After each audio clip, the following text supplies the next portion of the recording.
Good afternoon, everyone. I'm Nicky Goren, and I have the distinct privilege of serving as the president of Washington Area Women's Foundation. Thank you.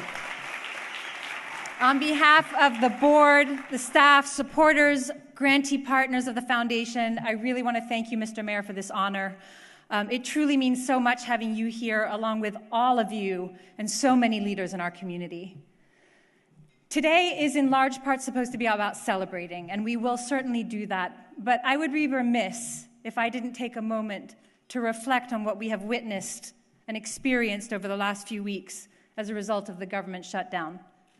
I don't need to recount the stories that you've heard, the headlines that you've read, but once again, the most vulnerable in our community have borne the brunt of decisions made by our leaders putting party before country and community.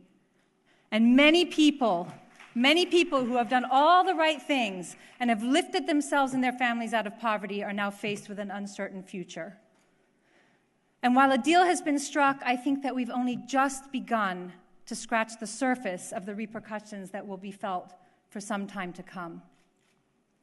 I don't believe that this is the vision that we have for our community, for our future. We must acknowledge that bold actions are needed if we're going to make a difference and change the status quo. We have to think about what we envision for ourselves and our community 15 years from now. Is it simply enough to say that something should be done? What would it mean for us to dream big and act boldly? Just imagine the possibilities. After all, that's how Washington Area Women's Foundation got its start.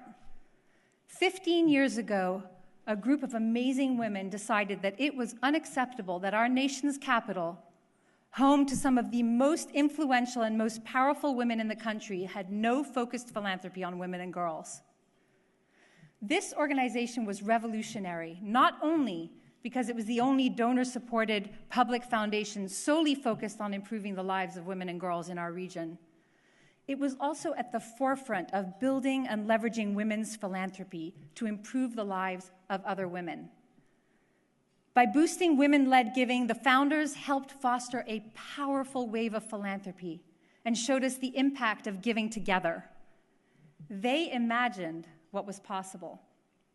And since then, the foundation has invested nearly $9 million in 160 nonprofits that are working day in. Thank you.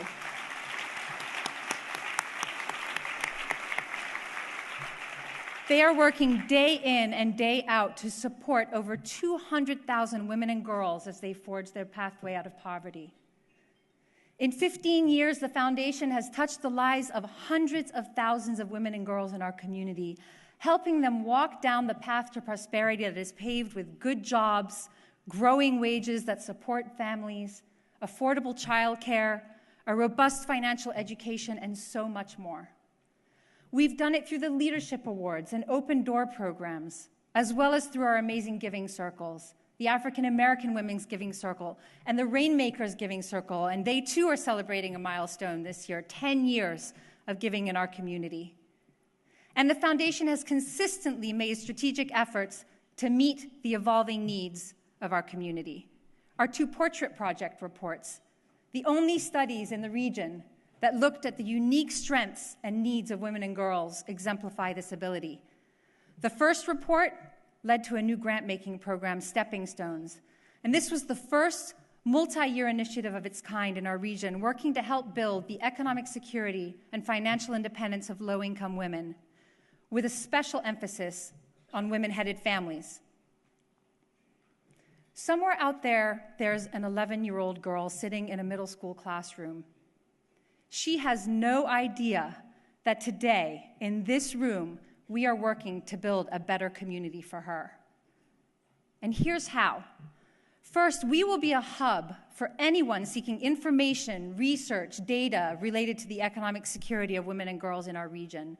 Whether it's a woman looking for the right set of support services for her family, or a person who wants to learn about the most strategic investments he or she can make in improving our region, or someone who's just looking to get engaged and volunteer in our community in meaningful ways. This will help us find and engage new audiences, younger women, men, community leaders, and advocates from all walks of life. That is what we mean when we talk about mobilizing our community. Second, we are going to take on a greater leadership role when it comes to advocacy and lifting up women's voices both locally and nationally. You know, women's foundations have a unique and important role in advocacy because we are so well positioned to reflect and amplify the diverse needs, strengths, and challenges of women and the communities we serve. We're going to find new opportunities to be more vocal about the topics that women and their families care about, raise questions about the issues that affect all of us, and increase awareness about why investments in women and girls are investments in the health, security, and resiliency of every community. And we're going to ask you to join your voices with ours. And finally, we are going to continue to invest in a results-driven grant strategy that will expand to include the needs of women and girls across their lifespan, supporting efforts to improve their lives from childhood all the way through their elder years. And our next step on this journey kicks off later this year when we'll be making our first set of grants focused on building the economic security of girls. Our cutting-edge approach will include a 2-generation strategy focused on middle school girls and their mothers and female caretakers.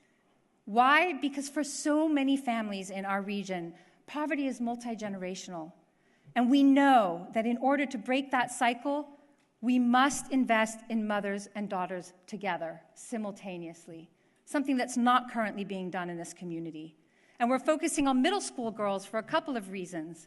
We know that that age is a critical point in time when they're starting to make decisions that will shape the course of their lives and their futures. And at the same time, they're developing a sense of self that will inform those decisions.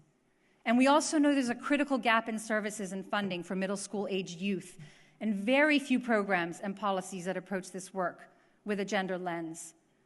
Our goal is for girls and their mothers to walk the path to economic security together with programming that meets each of their needs. Somewhere out there, there's an 11-year-old girl, and in another 15 years, she'll be 26.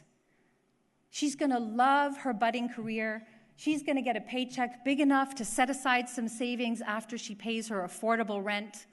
She'll be deciding if she wants to start a family. She'll be secure in the present and optimistic about the future.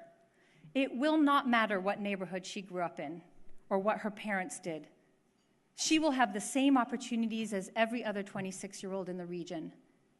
That is our vision for the future, and we need you to make it a reality.